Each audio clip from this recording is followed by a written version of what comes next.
In 1967, when the film begins, a pregnant mother is being hurried to the hospital. She appears to have been attacked by an animal because of the considerable bleeding coming from her neck. The baby is saved by the physician's emergency C-section, but regrettably the mother passes away. The image then changes to 30 years later, where Dennis, a young guy, and his girlfriend are shown riding in the car. She drives him somewhere in Los Angeles to a hidden nightclub. Everyone starts to creepily stare at Dennis as they walk into the club. The nearby sprinklers suddenly begin to spout blood. Everyone at the party enjoys it and applauds in excitement, but Dennis starts to panic. At this point, we understand that every person in the club is actually a vampire. They begin to attack Dennis as they slowly turn their focus to him. But just in time, Blade, the main character, shows up, dressed in a black leather costume. Blade is actually the same kid from the opening scene who has grown up to hunt vampires.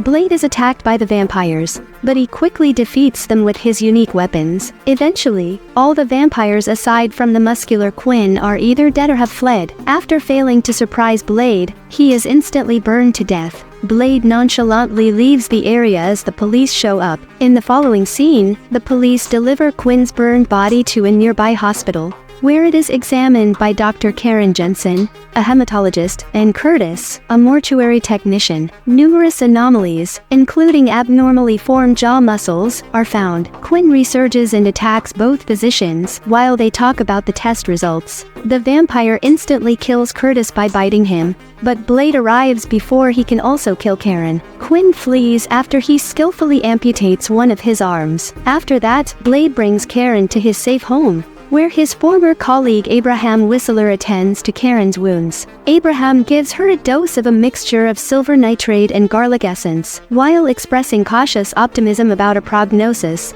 putting it at 50-50. In another scene, a gathering of vampires is shown debating Blade's recent assault on their fellow creatures, while an older vampire named Dragonetti seeks to maintain a peaceful coexistence. A young vampire named Deacon Frost wants the vampires to completely rule the humans and simply exploit them as a food source, because Frost is not a pure-blood vampire, but rather a vampire who only became one after being bitten by another. Dragonetti does not appear to like him. Karen awakens the following morning and starts to explore the safe house. She observes Abraham giving Blade a blood serum injection during this time. Later, Abraham reveals that he and Blade have been fighting vampires covertly using weapons based on their elemental weaknesses, like as sunshine, silver, and garlic. These weapons are based on their vulnerabilities. He and Blade both implore Karen to leave the city, because she has been tainted by a vampire bite. Then, when she gets ready to depart, Karen returns to her apartment and starts packing. A police officer named Krieger,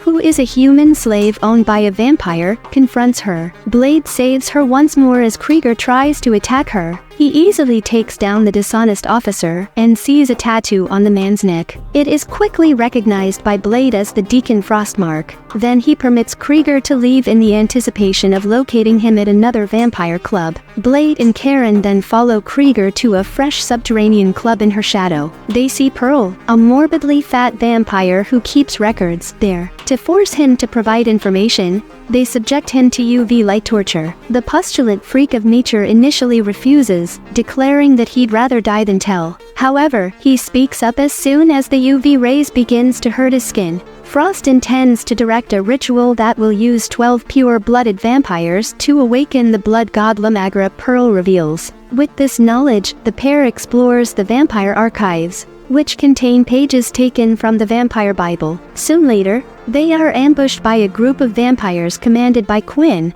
who has since recovered and grown his severed hand back. Quinn is adamant about getting his revenge, but he quickly discovers that Blade has a radio hookup in his ear. Abraham shows up a little while later and starts shooting at the vampires. Quinn's second hand is severed by Blade in the midst of the mayhem. Seizing the opportunity, the group then jumps on a passing subway vehicle to make their getaway. On his way back to the safe home, Abraham tells Karen Blade's entire biography. He relates how he came into Blade on the streets, preying on the poor. Abraham claims that Blade is a rare hybrid of human and vampire characteristics, with the supernatural strength of vampires, but none of their flaws. except then the requirement for human blood consumption. Additionally, Abraham says that he has been working on serums to reduce Blade's appetites, but that Blade's body is beginning to rebel against them. Abraham discovers that evening that his attempt to heal Karen was unsuccessful, and that she is on the verge of transforming into a vampire. However, Karen isn't going to lose up, so she travels to the hospital where she used to work with some lab equipment. In an effort to try to discover a treatment for both Blade and herself, she tests the anticoagulant EDTA as a possible replacement, and finds that it reacts violently when combined with vampire blood. She gives it to Blade because she sees its potential as a powerful tool against vampires. Quinn, meantime, is being reprimanded at the vampire base for his numerous mistakes. Frost commands him to return to the field and find Blade still alive. Quinn is perplexed by this because his master and all other vampires have been attempting to kill Blade for a very long period without success. Then, soon before dawn, Frost and his goons kidnap Dragonetti and carry him to a beach. They rip out the elder vampire's fangs, while Frost and his crew cover up with motorcycle helmets, black clothing, and sunscreen. The sun's rays are then allowed to scorch Dragonetti to death. Frost then approaches the Vampire Council's remaining elders, and requests their help in recruiting 12 volunteers for his La Magra project. The next scene shows Blade going to buy more hunting supplies. Karen discusses her most recent effort to treat vampire bites with Abraham. Karen is confident that the new formula will help her, but because Blade is a vampire, she is unsure of how it would affect him. Even though it will take years, she is steadfast in her conviction that she can quench his need for blood. Frost and his men suddenly burst inside their safe home. As the two continue their conversation, Abraham tries to use his unique gun to shoot them, but he is quickly overpowered and beaten. After taking Karen hostage, the evil guys escape the area. A little while later, Blade arrives at his house to find Abraham unconscious. Due to the vampiric illness, he is about to pass away. In his last few words, he discusses Frost's La Magra project, and explains that he is looking for Blade's blood. Blade is then urged to use caution by Abraham, who claims that if he fails, humanity will perish. He then takes Blade's rifle and does the unimaginable.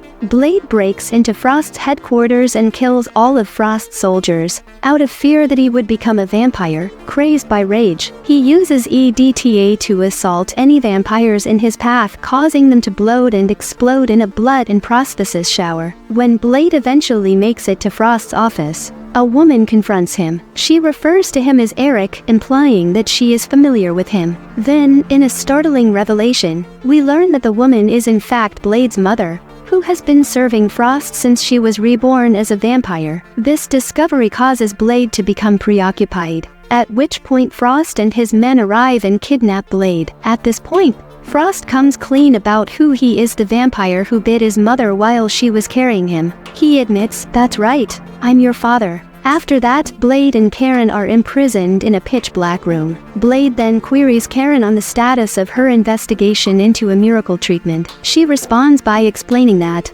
if the treatment is effective, he will likely lose all of his strength and healing abilities. However, it would also stop his desire for blood, effectively transforming him into a fully human being. Soon after, Blade is restrained and brought to the Temple of Eternal Night, where Frost intends to carry out the La Magra summoning ceremony. Karen, meanwhile, is dropped into a pit where her former coworker Curtis, who has since changed into a zombie-like creature, is waiting to consume her. Karen successfully defends herself against Curtis's attack, and manages to climb out of the pit. She is making Karen's a great name all over the world. The ceremony begins when Blade is placed in a huge torture contraption, where his blood is drawn. 12 council members are put to death, and Frost absorbs their souls, transforming them into La Magra, the blood deity. After some time, Karen succeeds in removing Blade from the torture machine, but he now appears to be extremely frail. Karen invites Blade to sip her blood, after realizing there is only one way to heal him in time. He initially struggles, but when he realizes he has no other option, he finally suctions at the blood from her neck. In little time at all, Blade appears to be stronger than before. However, Frost has already finished the ceremony, cementing Lunagra's power. Blade's mother unexpectedly appears and engages Frost before he can respond. She tries to emotionally manipulate Blade, while he is on the verge of killing her, by bringing up the mother attachment. Blade, however, doesn't fall for her ruse and ultimately deals her a lethal blow, killing her. After overcoming the last few vampire guards, he takes back his signature sword, and decapitates Quinn to get his sunglasses back. By utilizing the garlic mace to make some of the vampires burst, Karen assists Blade in eliminating some of the vampires in the interim. After some time, Blade and Frost finally come face to face, and a fierce combat starts. With remarkable accuracy, the swords strike in battle. Frost is cut in half and his arm severed by Blade at one point, but the blood god quickly regenerates. Blade throws the entire packet of EDTA vials at Frost, providing many injections all over his body. When nothing else seems to work, the strategy is successful, and Frost is ultimately killed when his body swells up and explodes in a tremendous spray of blood as a result of the EDTA overdose. Blade does an impressive victory posture and declares, "Science rules." After this incident, Karen offers to heal Blade, but he declines, saying that even though Frost was killed, there are still many other vampires out there, and he must eliminate them all. Blade advises her that if she truly wants to assist him, she may develop a better variant of this serum to enable him to carry on his campaign against vampire fires. In the concluding scene, Blade is shown in Moscow squaring off with a vampire. Subscribe for more content like this. Don't forget to turn on notifications and leave a like to support the channel. Thank you for watching.